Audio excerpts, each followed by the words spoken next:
So, So it is now my pleasure to be welcoming you here, Katharina.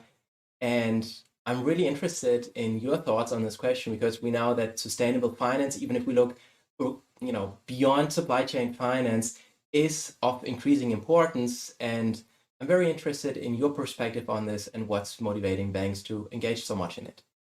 okay, thanks a lot, David, also for the opportunity for being here today. And actually, let me start with the first thing, which probably might not be expected by everyone here and around, but it's actually good corporate citizenship.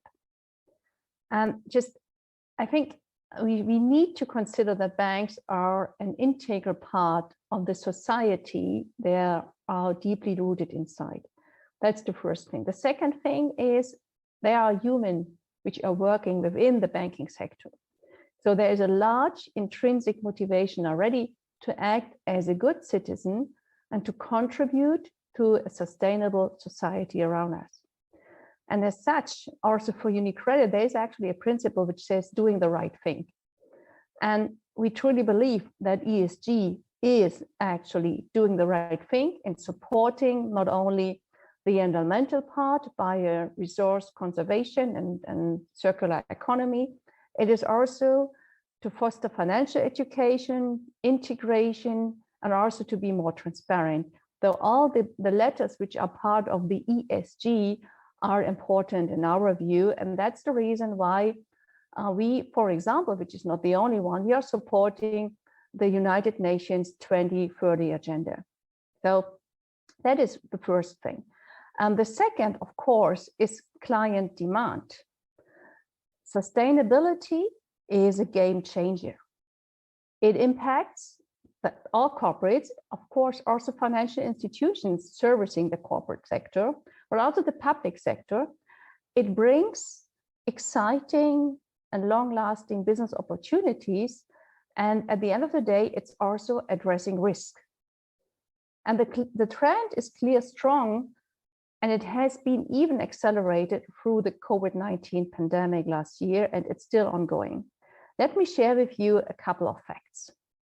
More than 3,000 investors have committed to sustainable investments by 2020. This is a large, really substantial number, and more than 100 billion US dollars managed assets are allocated to sustainable investments. So you see already, it is really a large appetite and a demand. And not to forget on the financing side.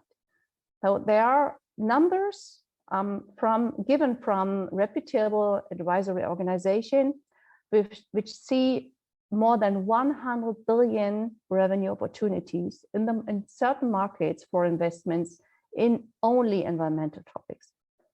And last but not least, of course, there is regulation.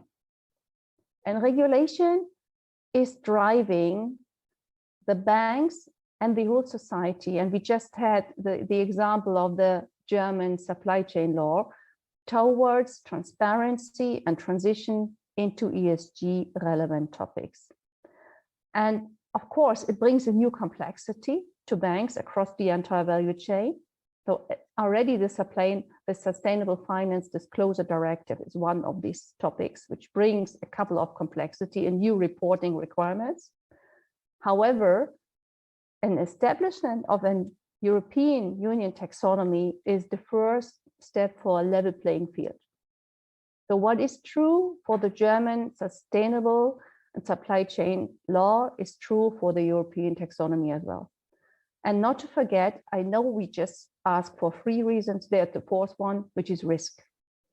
So I think there are a couple of analysts in the past which really demonstrated there is a substantial risk also for the financial industry if we continue to finance sectors as we did in the past. So we need to have an eye on this and to accompany our clients through the transition towards a new future. Thank you very much, Katharina. Actually, exactly perfect timing.